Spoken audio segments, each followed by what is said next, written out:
When I was a kid, my parents had a creek behind our house. It was pretty close, so every day of summer vacation, my brother and I would walk out to it.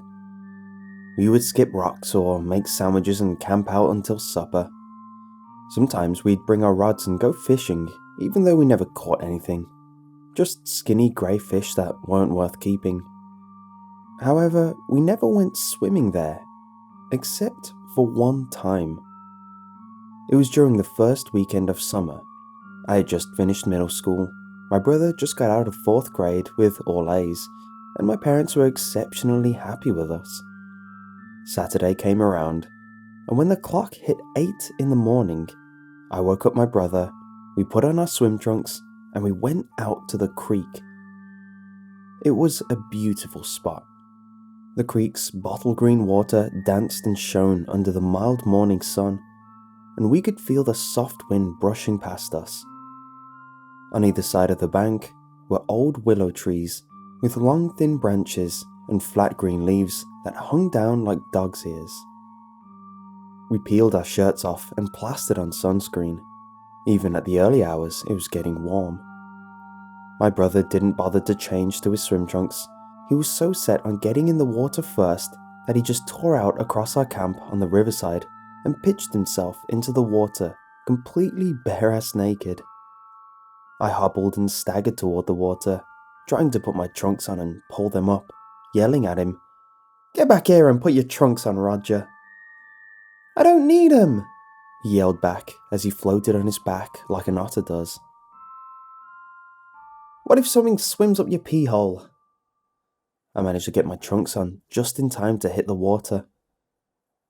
It was quite a jarring feeling the coolness of it engulf you after having the sun beat down on your back. I bobbed back up just as he spat a mouthful of water right in my eyes. My brother floated there as I laughed and splashed around, blind for a second. When my vision cleared up, he was already out in the deeper part of the creek, diving down and coming up like a dabbling duck. "I bet I could touch the bottom. What about you?" "No, I'm fine," I said. "Come on, you scared? I can do it." "Fine." I drew in my breath and went under. Under the water, everything was murky and green-black, with the sunlight stalled at the surface like a frightened camper with a lamp.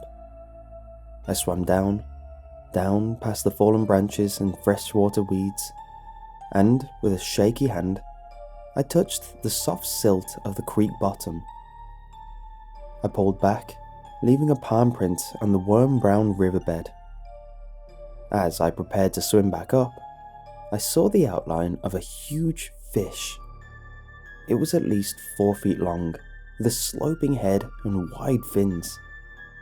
It drifted around me for a few moments before darting off. I came back up to the surface, gasping for air. My brother was grinning wide. "See? Isn't it fun? Now watch me." I told him to wait a minute, and he cocked his head to the side like a confused dog. "What?" I told him about the fish. His expression didn't change. "So, it's a big fish. I bet I can catch it with my hands." And before I could say anything else, he was under the water. A minute later, he didn't come up. "Roger?" I called his name over and over. I was screaming it loud when he finally shot back up with a clump of river moss on his head. I admit, I jumped a little. "I scared you," he laughed, taking the moss off and throwing it back into the water. "Don't do that again. You were really scared. I thought you were in trouble, you idiot." I had to restrain myself from punching him in that moment. "Jeez, I was just joking." He looked sullen for a bit before he was right back to grinning like a clown. "Hey, I'm going back down. I bet I can catch that big fish." And before I could say anything, down he went. A few seconds later, he bobbed up and was screaming. Something bit me! Roger, that's not funny. Just as those words left my mouth, I noticed a cloud of red that was expanding in the water around him, and my heart stopped. I swam over to get him, and out of the corner of my eye, I saw a dark shape in the water curving back toward him. I grabbed him in one arm and took off toward the shore, swimming harder and faster than I thought I ever could. Roger was thrashing about and shrieking like a dying bird, and my ears were ringing. Every so often, he would cry out even louder, and I would turn back to see the thing in the water right on our trail. I could see its face in the water. The edge of the creek seemed to move away from us. Finally, we reached land, and I threw him onto the grass and climbed out. My arms and legs were aching down to the bone, and my head was pounding. My brother was shaking and completely silent. I looked over him and saw a patchwork of shallow, red wounds where he had been bitten. My eyes followed them down to his right calf, and I nearly threw up when I saw it. On his calf, a golf ball-sized chunk of flesh was bitten clean off. The wound was deep red and oozing. I snatched up my shirt and wrapped it around the wound. The rest was superficial compared to it. We threw our clothes on and staggered back to our house. When we got inside, I told my mother everything, and her face turned so pale she didn't even yell at us. My father told us never, ever to go there again, but he didn't need to. My brother did not speak. Even when we were in the car driving him to the hospital, he was dead silent for the whole trip. When we walked into the hospital lobby, everyone else there just stopped and stared at us, or rather, the blood-soaked t-shirt wrapped around my brother's leg. A nurse ran up to us and told us that my brother needed to go to the ER. The words emergency room prompted an outburst of dry sobbing from my mother. My father was stone-faced, and my brother was still shaking and looking like a caged rat. He got taken in for surgery. A bald-headed doctor came out and described the damage using words like skin graft and eviscerated tissue. I didn't know what those words meant at the time, but I had a pretty good idea. The doctor cleared his throat. Also, we need to know how he was injured this way. My mom looked at me.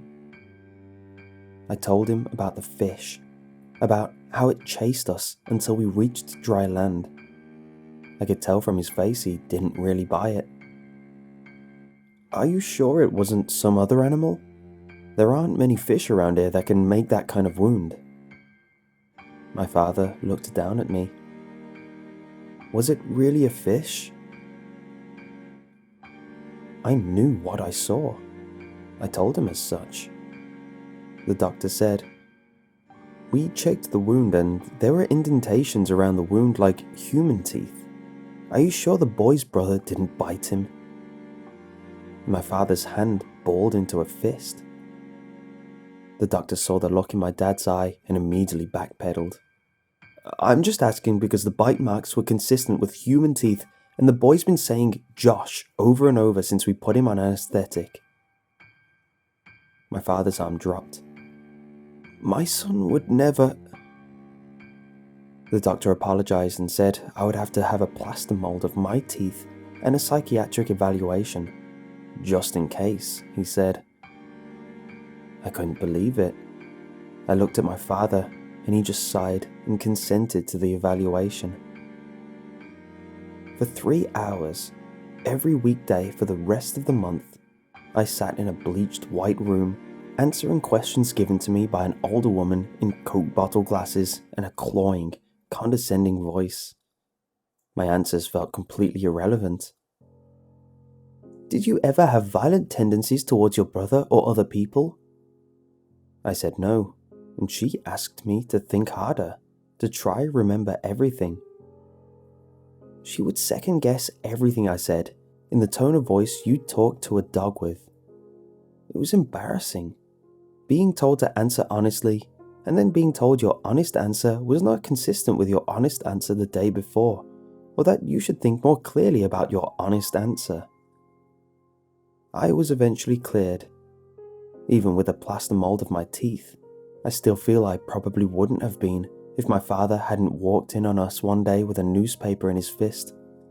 He slapped it down on the psychiatric's desk and opened it to a page reading, "Local fisherman catches river monster." The lady looked to my father looked at me. They knew I was right all along, and I wish I wasn't. The fish was laid out in the pictures. It had the same sloping head and broad fins, and at the bottom was a picture of its open mouth. It had a row of square, flat, human-looking teeth, and they were stained pink with blood. My brother recovered well. He still has a scar on his calf and walks with a slight limp, but the real damage isn't something you can see, like the nightmares. He would turn and writhe in his bed like a snake on fire. His sheets would be damp with sweat. They were always silent nightmares, except for this one time he woke up Mum and Dad. He didn't even know he was screaming. He told them the fish had come and dragged him down the bathtub drain to the deepest, darkest water. Then the fish would eat him alive, tearing him open like paper and eating his insides as they slid out of him in the icy blackness. My mum put him on sleeping medication for a while, but that didn't help very much at all. In my second year of high school, we moved away, and that seemed to have helped more than anything. The nightmares stopped. He settled back into his old self. He still will not get into any water, not even swimming pools. Once we went to a zoo and aquarium, and the sight of the alligator enclosure made him run back toward the bird exhibit.